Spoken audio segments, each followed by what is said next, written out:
can't start it with a screen capture up. It's really not starting.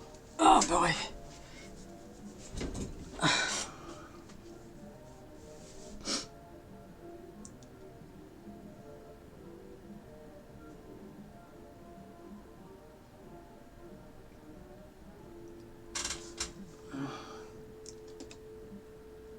Okay. Are we recording? I can't. Wow, there's a lot of glitch here. Let me see.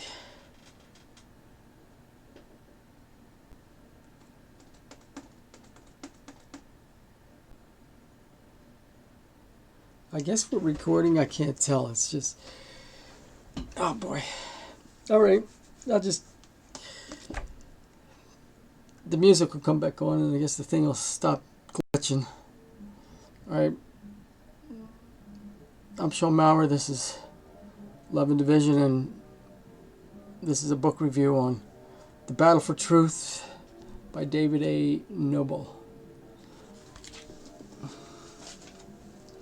Okay.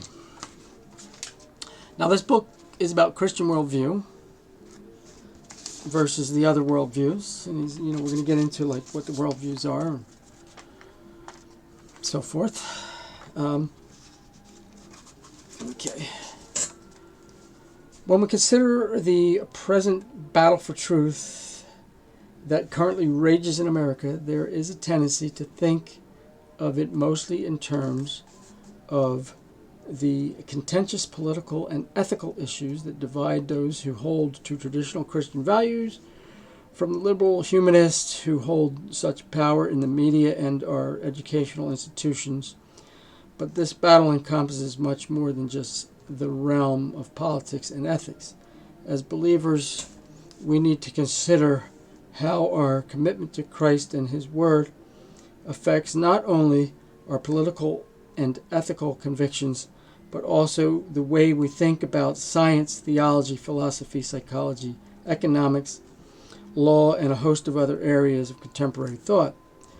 This collection of convictions is what we call a worldview, and it is the area of worldview that one of the greatest battles of our time is now being waged, a battle for the hearts and minds.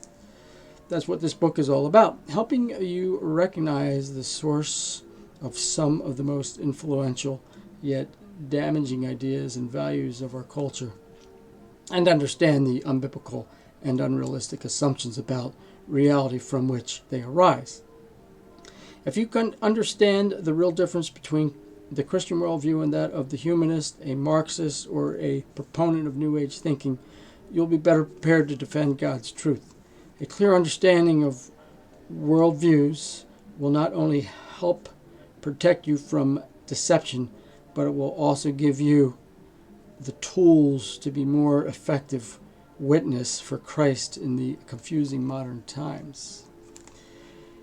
As believers, our worldview should be based on the Bible and constructed around the person of Christ. An article in Newsweek magazine once suggested that for Christians, Jesus is the hinge on which the door of history swings. But as this Newsweek writer was quick to point out, our faith commitment affects more than just our view of history. By any secular standard, Jesus is also the dominant figure of Western culture. Like the millennium itself, much of what we now think of as Western ideas, inventions, and values finds its source of inspiration in the religion that worships God in His name.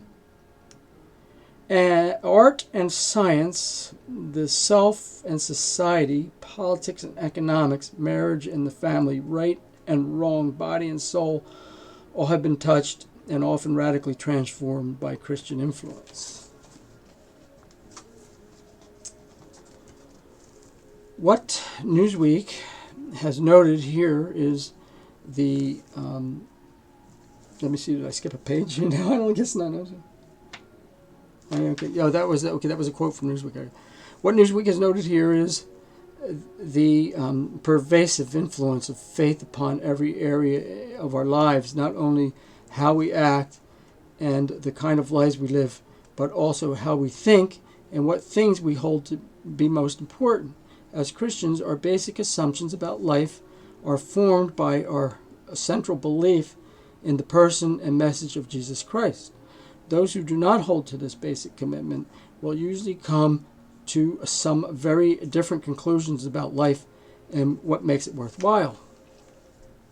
The cultural conflict that currently engulfs America and the West is designed to dethrone Jesus and replace the biblical worldview with the idea of fallible human beings.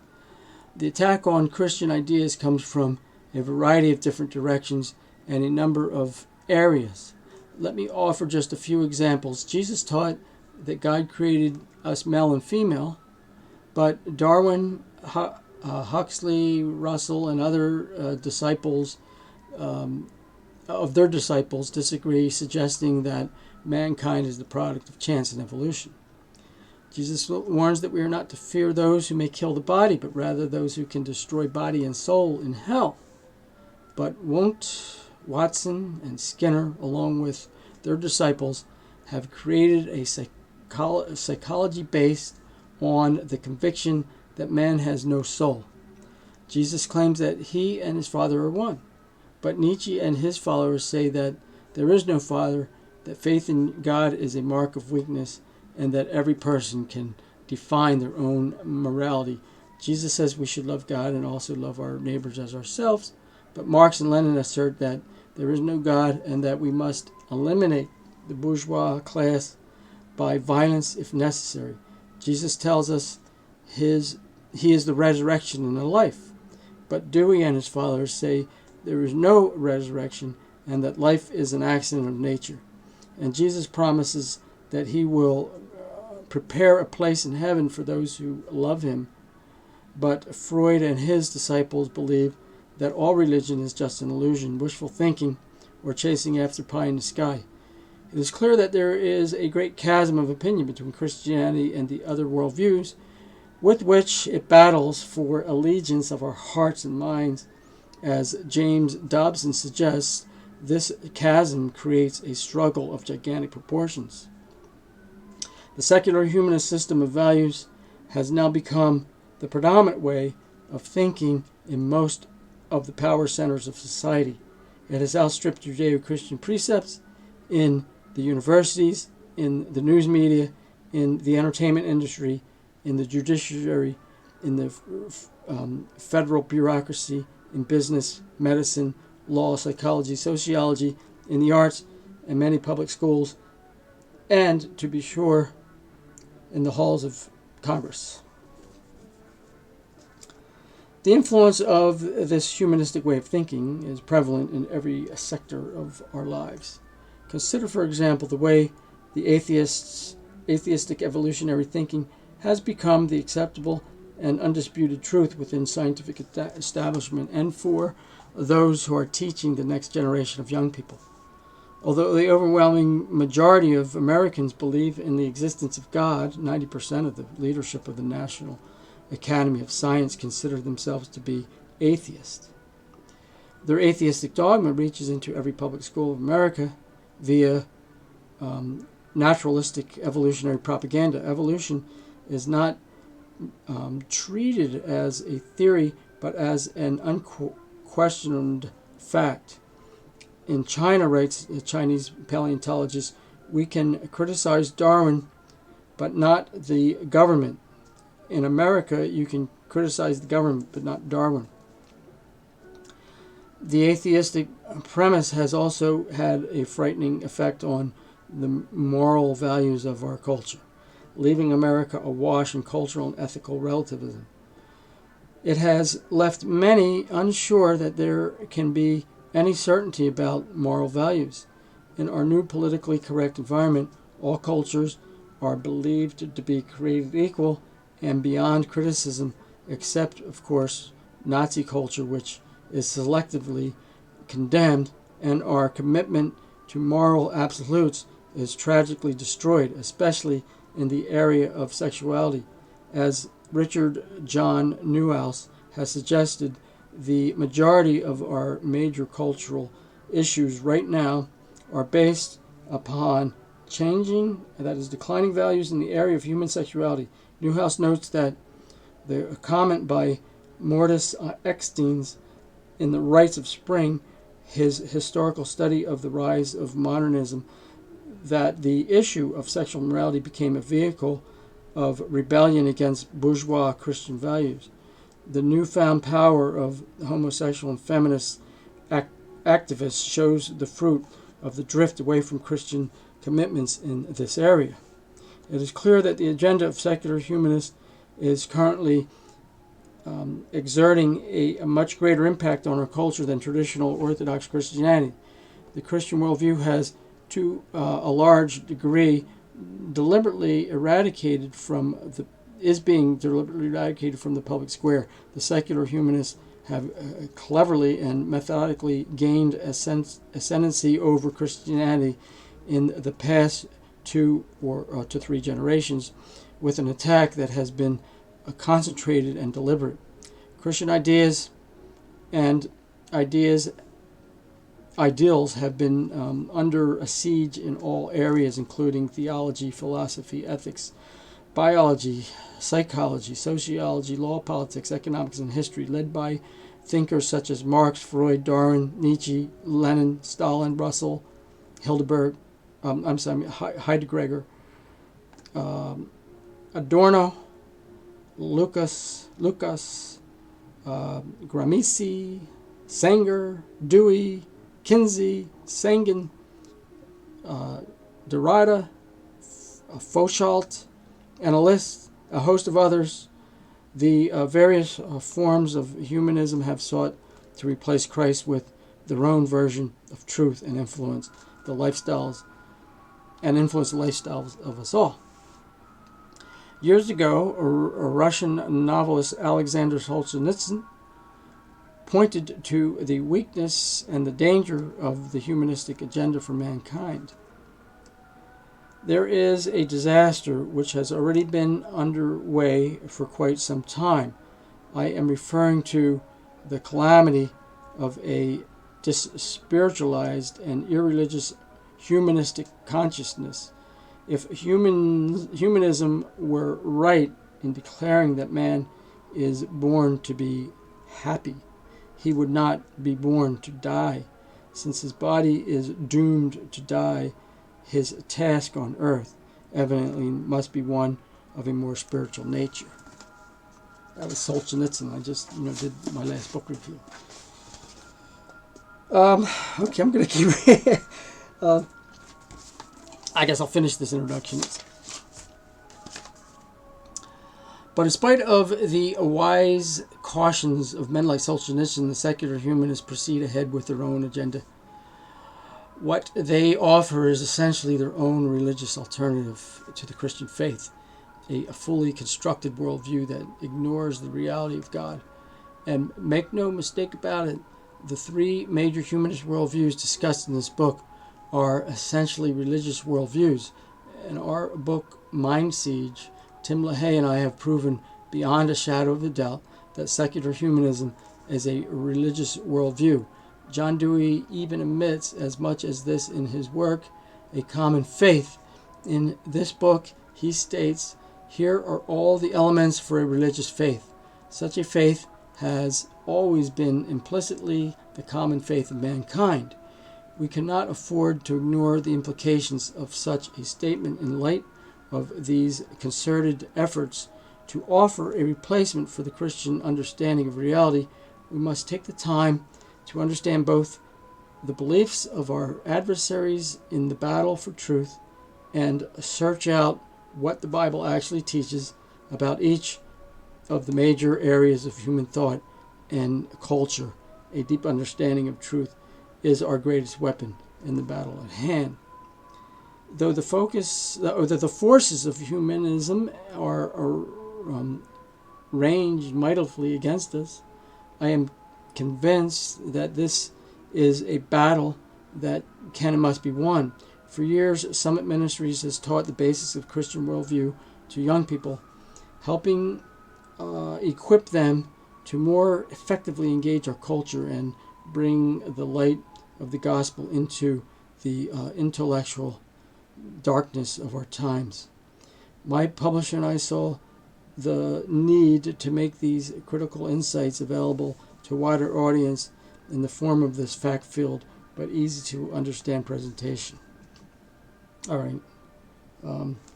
I know that some may question whether Marxism should be included in this list of influential philosophies, believing, as many do, that Marxism came crashing down with the Berlin Wall, but such is not the case.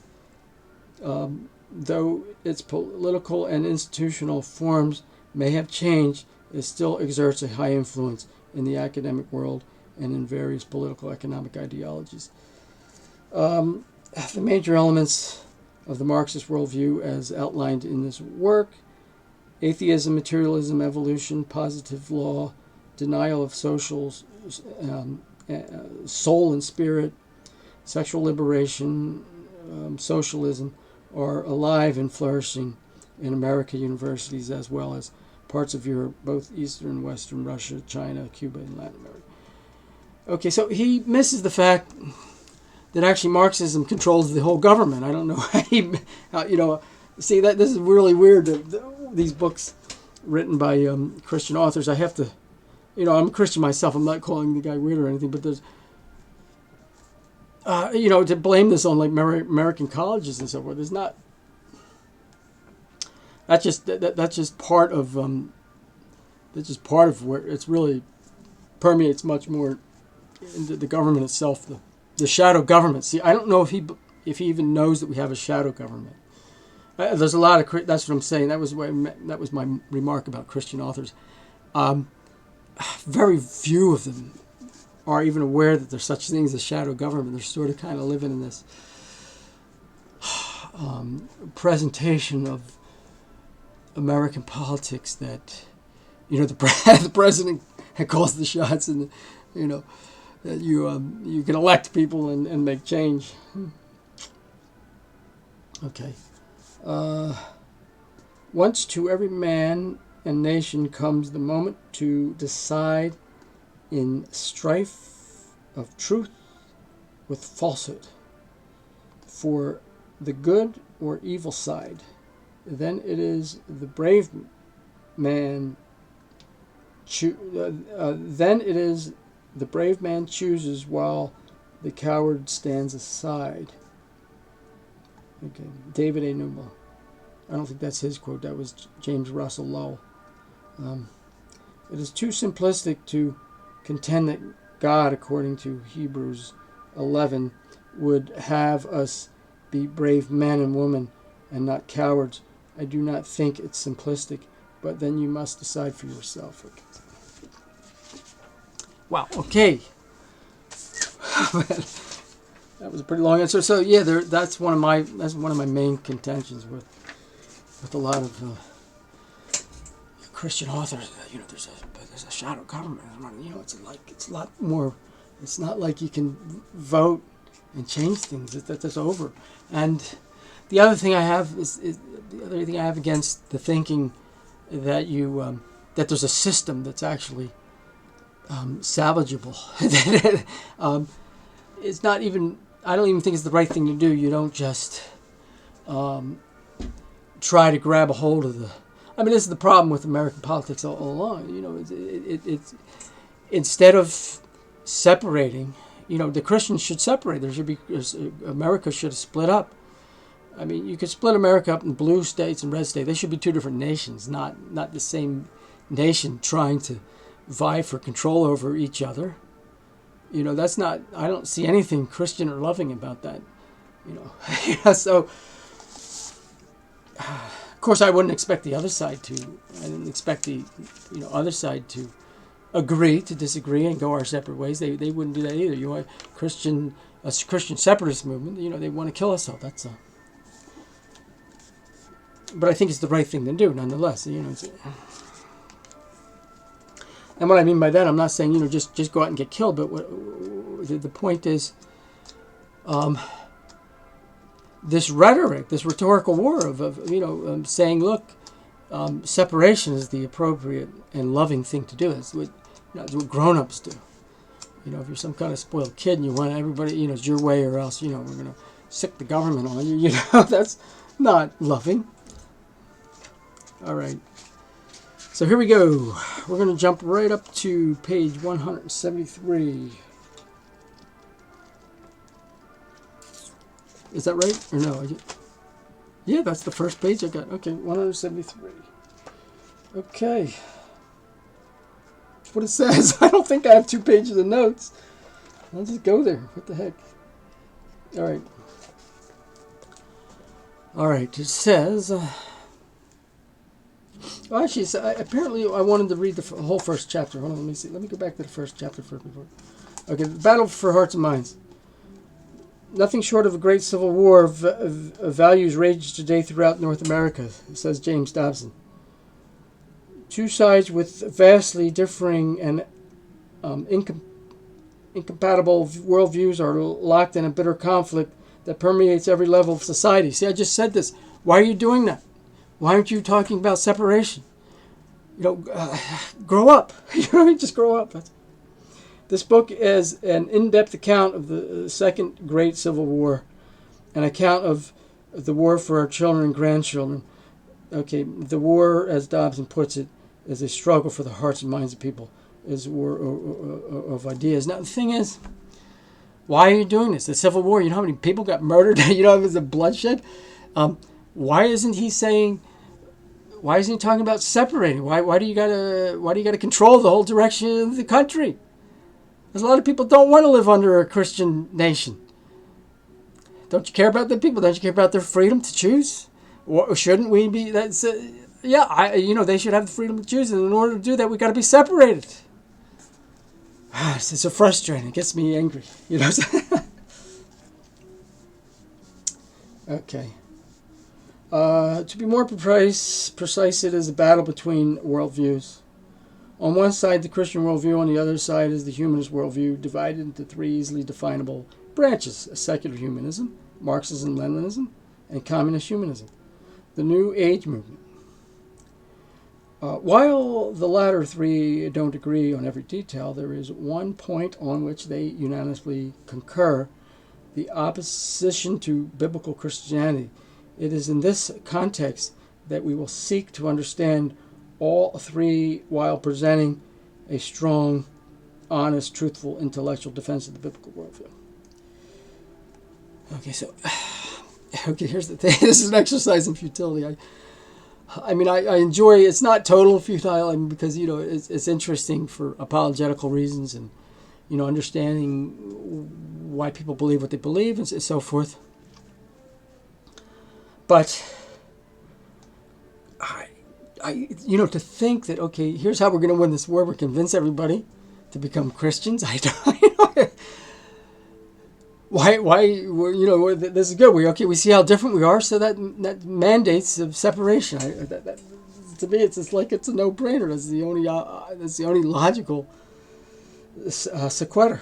Okay. Someday soon, Dobson says, a winner in this battle for our children's hearts and minds will emerge. Why? Why do you have to do it that way? Why don't you separate? Then you would be the winner and they would be the winner. There'd be two winners. Why does it have to be a winner and a loser? I don't understand these. The average Christian. What are they thinking? Okay. Wouldn't that be why? Wouldn't that be the loving thing to do? What happened to love? I thought we were supposed to be all about love. Okay. All right. For now, the outcome is very much in doubt. In order to emerge victorious, Christians must quickly arrive at an understanding of the times and know what they ought to do. Well, I just told you what you got to do. You got to be pushing for separatism. Anything else is not only is it, I believe, an exercise in futility, but it's also disregards people's freedom to disassociate and to associate. It's just not, and you have to, not dealing with reality. It's not the way to deal with reality. I don't get it. Okay. The term worldview refers to any ideology, philosophy, theology, movement, or religion that provides an overarching approach to understanding God, the world, and man's relation to God and the world. Specifically, a worldview should contain a particular perspective regarding each of the following 10 disciplines: theology, philosophy, ethics, biology, psychology, sociology, law, politics, economics, and history. If biblical Christianity contains a specific attitude towards all 10 disciplines, it is by our definition a worldview, and since it contains a theology, it is by implication a religious worldview. Secular humanism, Marxism, Leninism are all so secular humanism, Marxism/Leninism are also religious, as this study will show. Both have theologies. There is a secular humanist theology. There's a Marxist-Leninist theology. Further, both are worldviews because they speak directly to each of the other 9 disciplines.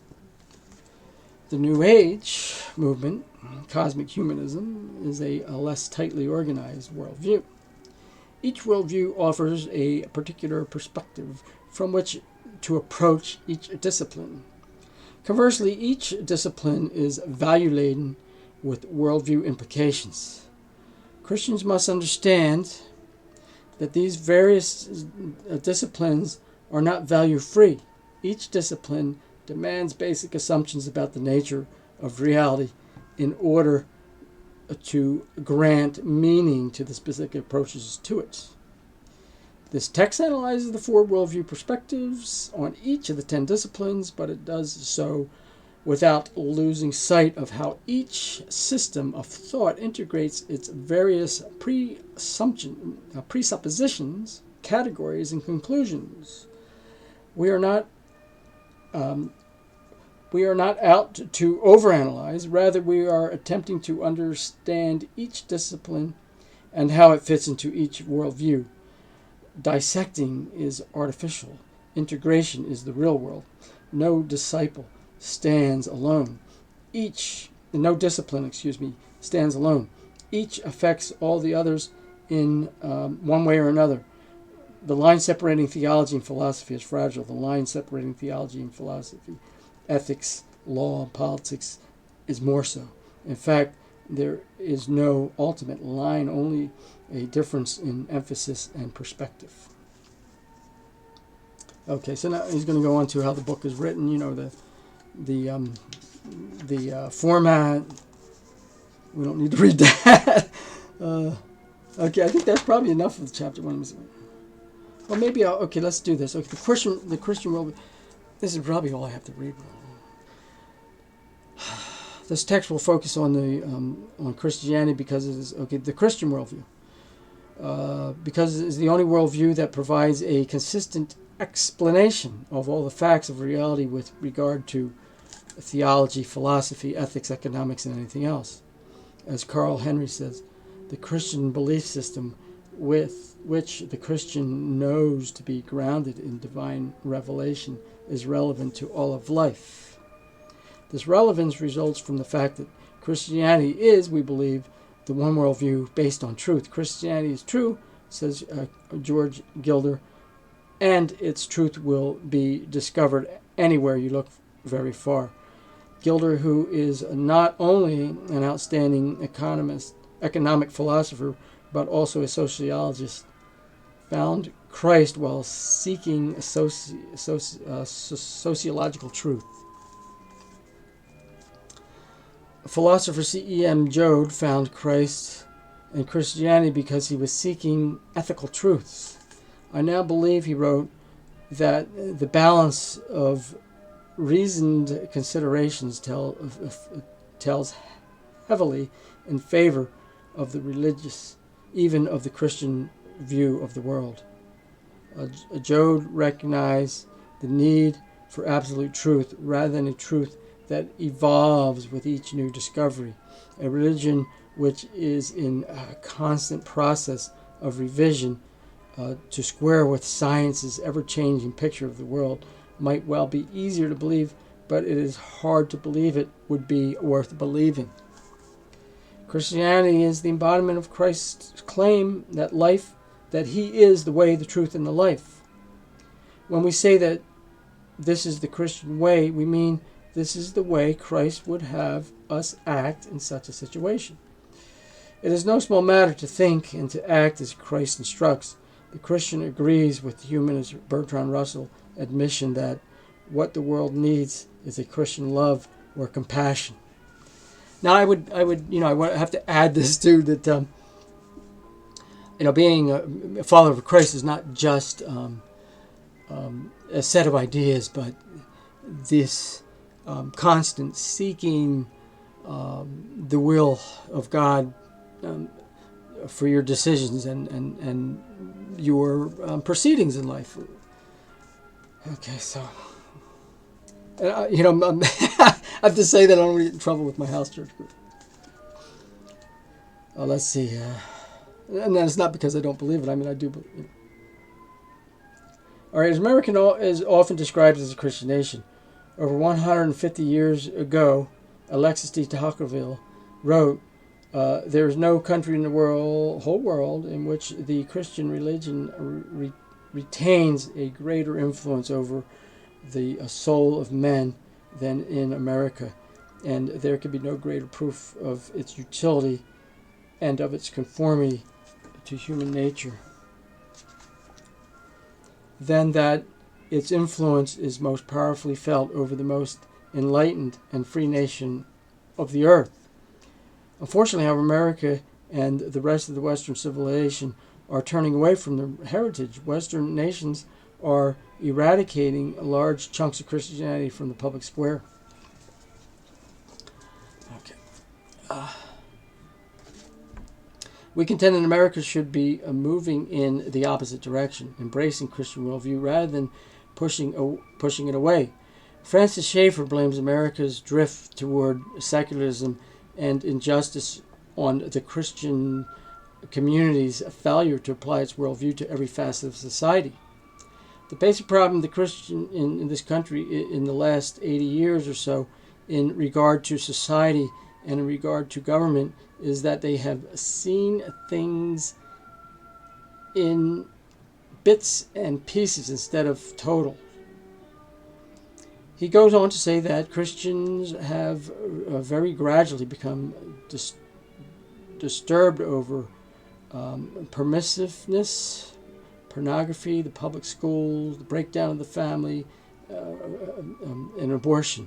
But they have not seen this as a totality, each thing being a part, a symptom of a much larger problem. They have failed to see that all of this has come about due to a shift in the worldview.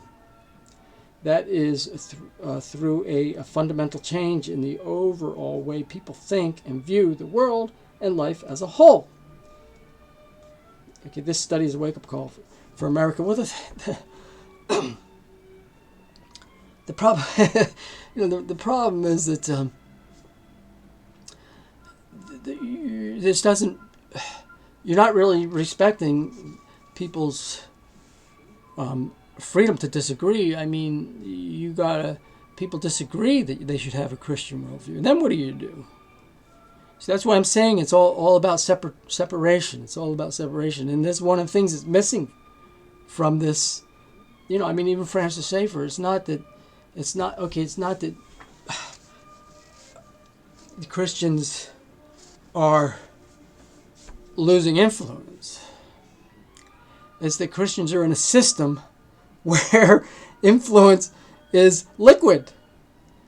So of course they're going to lose influence. You wouldn't expect them to keep it. It's not. I don't know. Okay. All right, so this is a pretty good summation. I'll just read this. This is the first chapter, summarizes things pretty good. Marxism-Leninism is a well-developed atheistic worldview. It is more consistent than either cosmic or secular humanism. Marxist-Leninism have developed a perspective regarding each of the 10 disciplines, usually in great detail. Often, Marxism produces a champion of its perspective in the various fields. For example, Pavlov in psychology, Lysenko in biology.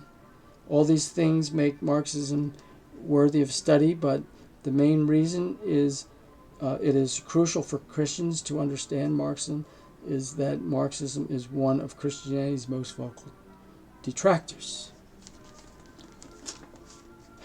The fact becomes all the more sinister when one realizes that some Christian groups have attempted to combine their Christianity with Marxism. Hey, there's Black Lives Matter. People that are going to Black Lives Matter, like it's a Christian, like a thing that's a good Christian thing to do. I'm going to look dark because I got to read. Okay, so let's see here. Okay.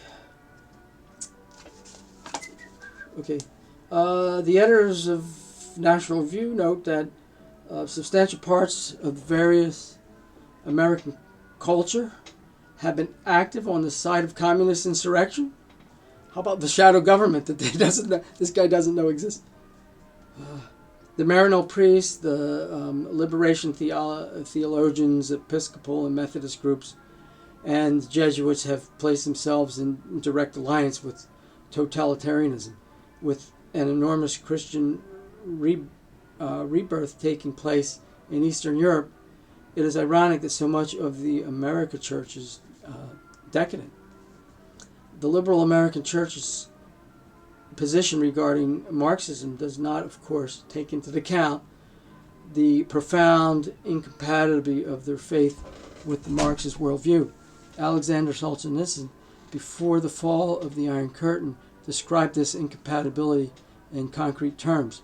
The Soviet Union under Marxist rule is a land where churches have been leveled, where triumphant atheism has rampaged uncontrolled for 2/3 of a century, where the clergy is utterly humiliated and deprived of all independence, where what remains of the Russian Orthodox Church as an institution is tolerated only for the sake of propaganda directed at the West, where even today people are sent to labor camps for their faith, and where within the camps themselves those who gather to pray at Easter are clapped into punishment cells. Now, of course, this is probably the 70s, and maybe the 80s. When he wrote this last time, something like that.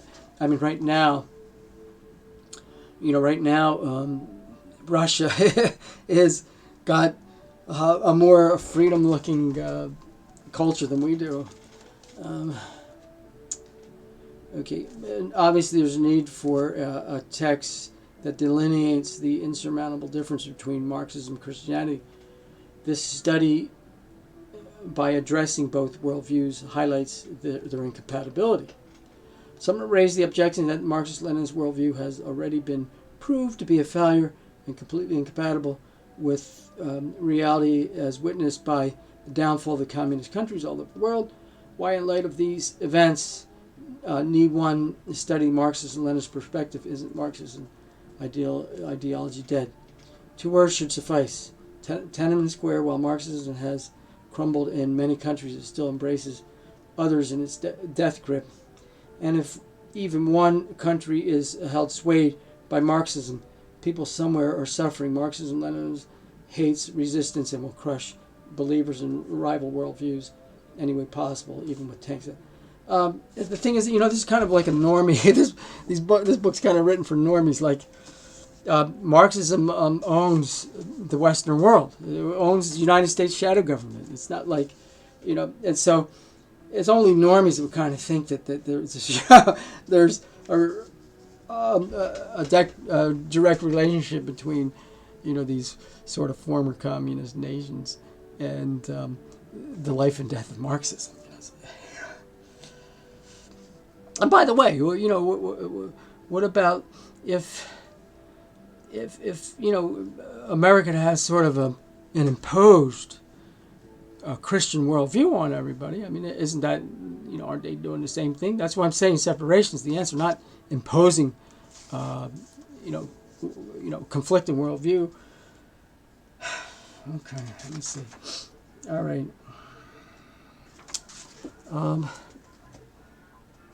Okay. I think I'm going to jump ahead. I'm going to go up to 174.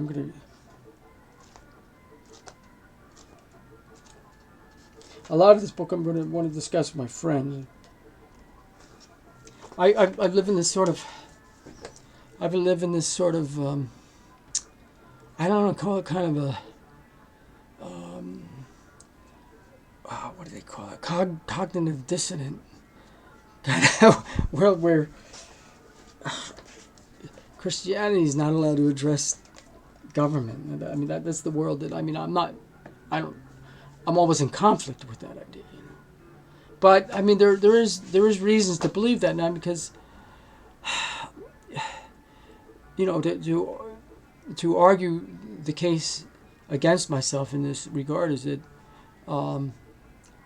you can just become a spectator, and you as a Christian we view the world as, look, this is something else. Once you get to the level of government, then it's really, what the government does is sort of considered like an act of God in law. And so, if the government decides, they're going to round people up and kill them, it's an act of God. It's not, because the government replaces God on earth. And that's the way, that's the way they're looking at it. That's why they're coming up with this, sort of hands-off approach to things. I mean, there are a couple approaches you can take in terms of kind of affect change. One would be, convert, try to get people converted to Christianity, and the other one is, just basically the same thing. Convince people of adopting a Christian view, even if they're not Christians, I guess. Okay. All right, let's see here. The supernatural mind. Christianity acknowledges the existence of a supernatural, including a consciousness within man that is more than an epiphenomena of the brain.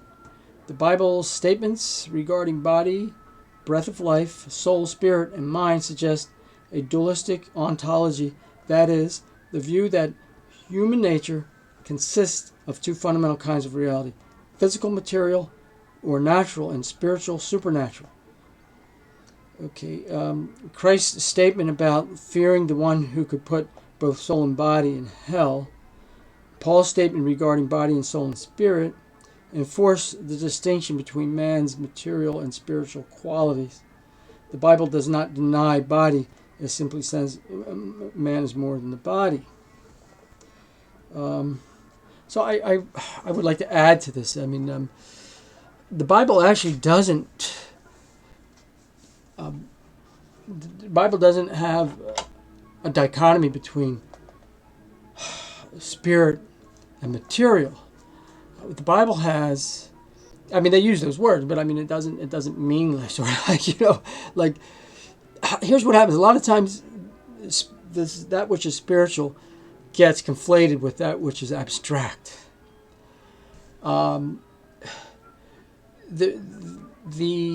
Bible has this thing where it's temporal material versus eternal material.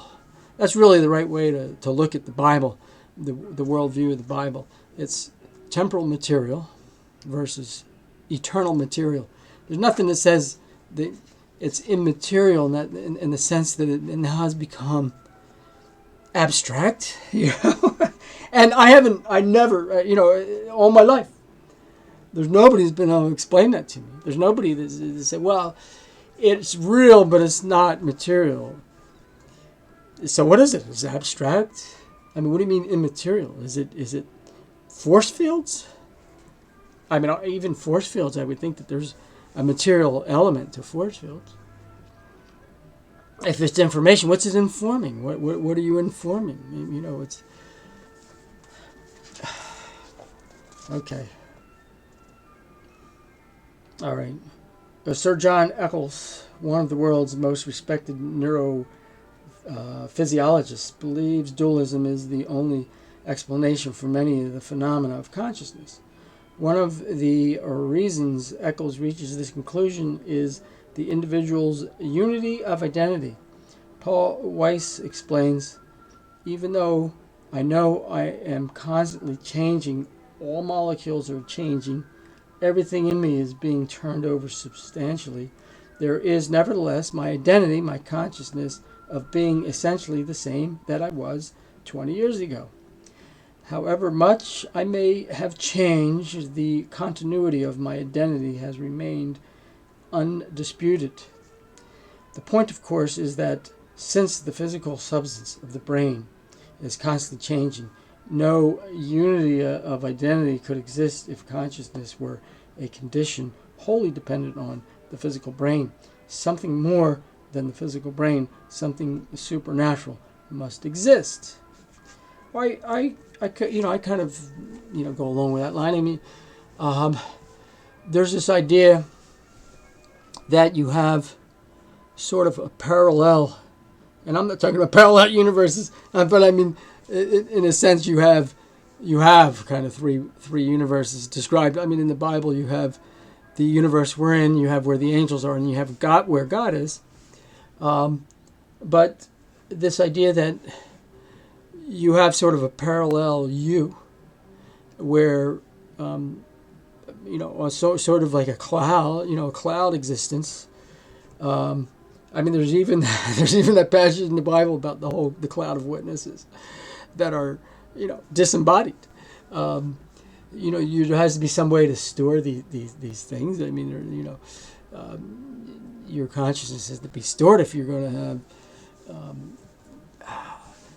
this continuity, particularly beyond death, obviously. But so I mean, I'm open to different ontological explanation for the mechanisms for sort of storing your individuality in some other real existence. It is, it's going to be real. It's going to be material. It's going to be probably of a greater, it's going to be of a greater dimension. But I thought that's an interesting philosophical discussion to have. Okay, let's see. Let's go to 183. Secular humanist sociology. Essentially, man is internally motivated toward positive, personal, and social ends. The extent to which he is not motivated results from a process of demotivation generated by his relationship and or environment. His relationship's environment. But I have a problem with blaming things on relationships and environments. I mean, there is certainly an aspect to it. It does some things, but it's not that those things are, they originate from humans. So, you can't have an impersonal relationship or environment. The thing that makes that environment, the thing that creates, the thing that makes the environment bad is bad people, or relationships bad is bad people. Humanist sociology and psychology are basically two sides of the same coin. Both disciplines act on the same premise. The former concentrates on society, the latter on the individual. Because of this similarity, humanist sociologists face the same basic problems as their psychologist brothers, the unscientific nature of their approach, just as humanist psychologists struggle to redefine science in a way that included their approach while excluding a religious approach. Humanist sociology struggles to fit the scientific label. Supernaturalism in all its forms is dying out, says Reed Brain. Science has been slowly destroying it for over 300 years. With rapid acceleration during the last century, its final stronghold is in the psychosocial realm. During the last 50 years, the social sciences have made great strides toward becoming natural sciences, and most of the former psychosocial mysteries have become matters of rapidly developing scientific knowledge. But that's not really, it's not really true. There's still those mysteries remain about consciousness, and where does it come from? How did it get here? Kind of thing. Okay. All right. Let me see here. I'm gonna jump to page 190. Okay, it's kind of like, let's just read the conclusion. Humanist sociologists believe in social activism partly because it gives more meaning to their discipline, and partly because they genuinely believe that our culture could evolve so that it encourages universal self-actualization. This optimism is best summed up by Rees, who states, informed and active people can make of society what they want it to become. Such optimism in turn causes the humanist sociologists to feel particularly antagonistic toward our present society because today's social institutions are inferior to the utopian society the humanist believes is possible. His disdain for modern society manifests itself in an open distrust for any and all traditions and a desire to abandon or rework all existing social institutions. The Christian institution of the family must be radically remodeled or eliminated altogether. The institution of the church must be kept under wraps by insisting on the separation of church and state. But such separation must not apply to the religious secular humanism. The institution of the state, especially the judiciary, must be used to establish the humanist agenda, including child care centers, gay rights, abortion, animal rights. Humanists call for the eradication of all Christian institutions, traditions, and symbols, and a complete overhaul of American society. Only then will America be prepared to merge slowly with other like-minded humanist states to forge a new world order. Kind of like we're seeing in Chaz, right? There was a couple other things. Let me read this here. Society as evil. As was pointed out, the Humanist Psychology chapter, the humanist views man as inherently good. There he must pin the blame for man's evil actions elsewhere. This blame falls on society, which is ridiculous because society is made up of people. It wouldn't be bad if people were basically good. I always like that argument. It's like, that's so lame. The power of the classroom. Most humanist sociologists are not at all bashful about acknowledging the usefulness of public school classroom and promoting activism. Collins believes that teachers automatically become activists when they walk into the classroom. To me, teaching is much more than the passive transfer of technical skills from teacher to learner. Rather, teaching has political implications that reach far beyond the classroom. Obviously, if this is the case, the classroom is the ideal place for humanists to further the new faith of humanism. John Dunphy, in an article The Humanist titled A Religion for a New Age, insists that teachers in the classroom will be ministers of another sort. Utilizing the classroom, they will convey humanist values in whatever subject they teach. John Dewey also recognized the value of the classroom for achieving these purposes. Of course, humanists are only willing to allow the classroom to be a place of activism for humanist teachers. Any Christian activism, even hanging the Ten Commandments on the wall, is violently opposed by the humanists under the pretense of enforcing a separation of church and state.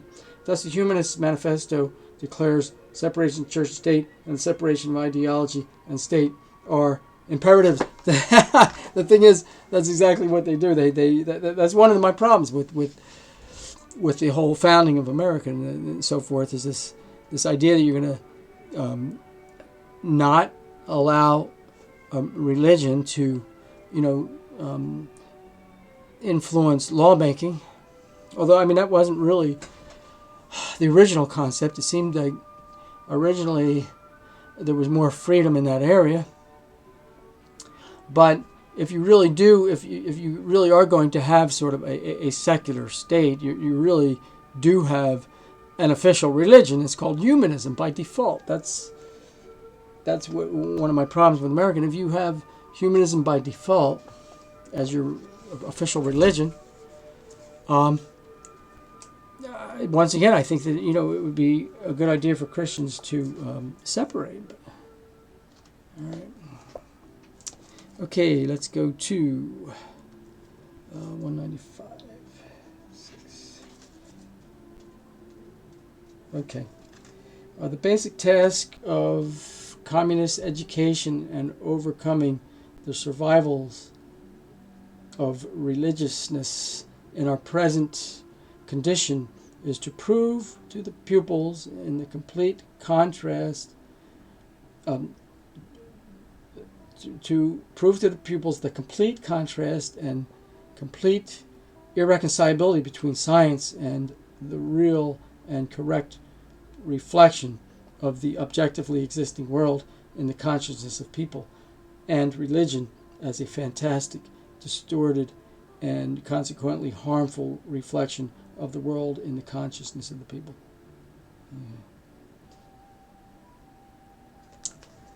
Okay, let's see what else.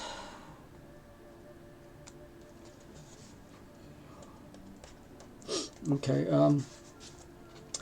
with the...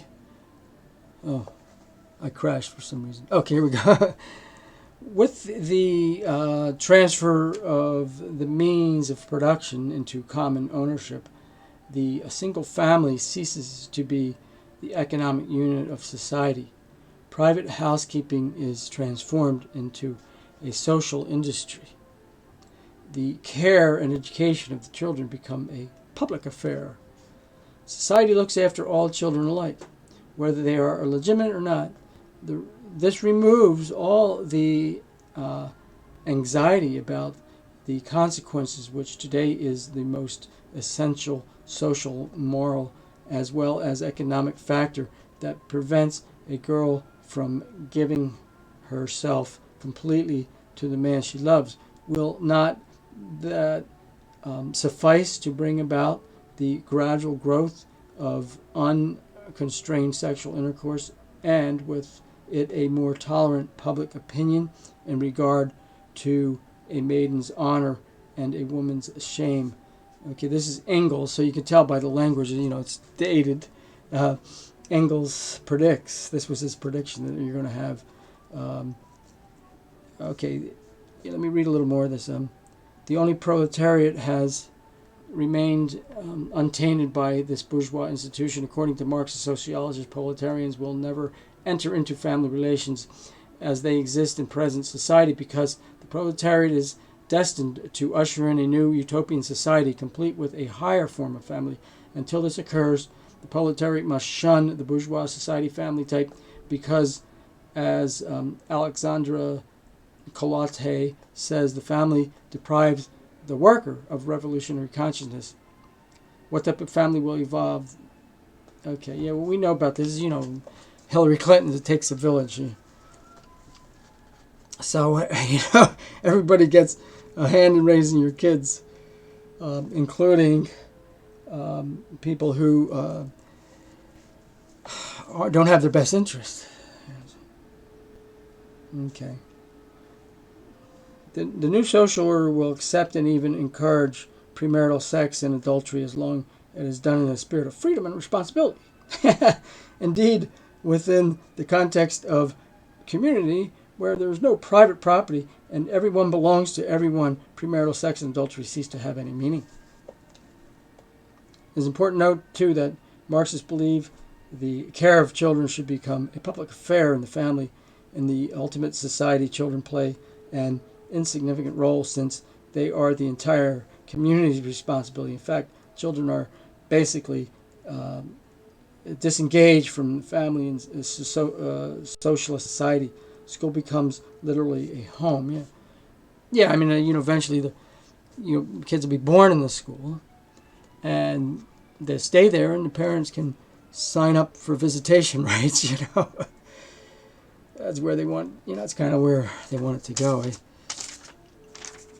All right, this is another book that's going to take several videos, as most of my books do. I'm going to eventually come up with a way of shortening. Instead of, what I'm going to try to do is I just try to read all the interesting passages that I want to talk about. And it turns into a series of hour-long videos. But this is fun. I mean, it's fun enough for me. I guess I'll keep going. I'll do a part 2 somewhere along the road. I'll probably go back to some more of my, current events type of things first. I'll throw these book reviews in between. So anyway, thanks for watching. I'll see you guys next time. Maybe, whoops, let me turn this off a little bit. Maybe later on tonight, I'll get around to doing another video. I mean, it's raining, so I'm sort of stuck in the house.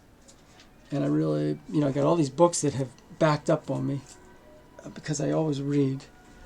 I like to continue to read. I will continue to read all my life. And I have hundreds of books that I haven't read yet, So anyway, this is it. This is a kind of an interesting exploration into the different worldviews, I guess.